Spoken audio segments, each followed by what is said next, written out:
Welcome, my name is Ursula, and I'm inviting you to play with me.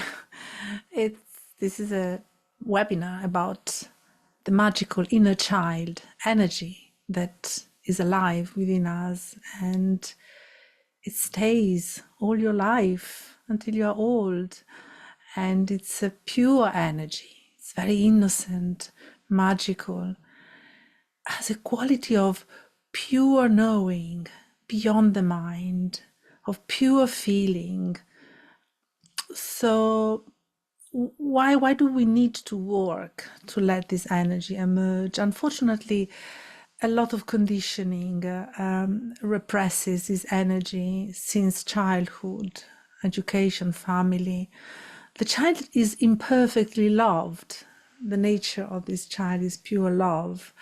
And, it's difficult to meet, being met with unconditional love, unconditional acceptance. So what happens is that the child doesn't feel seen, loved, heard for who she really is. And feelings of rejection, abandonment, emotional pain, a soul deep emotional heart pain.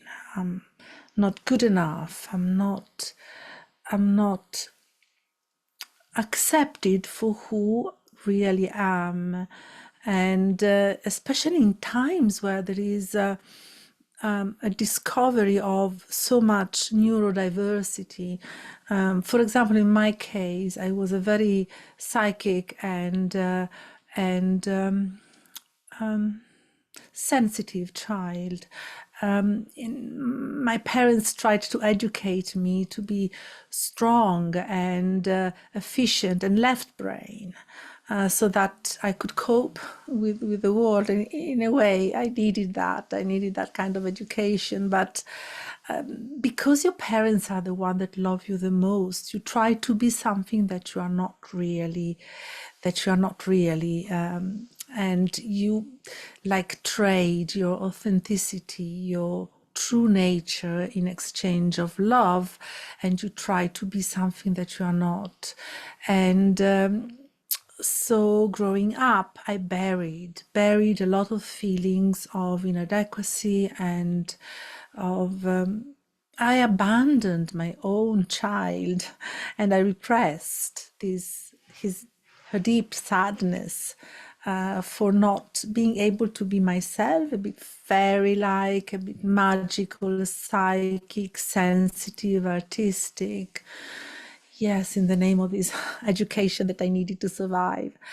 I remember when I started working with my inner child, and I started really to listen to her, to listen to her feelings, to accept her in her pain. And I remember my partner at the time used to call me the ocean of tears. And actually, I also met a friend of mine in one of my workshops at the beginning of my awakening training.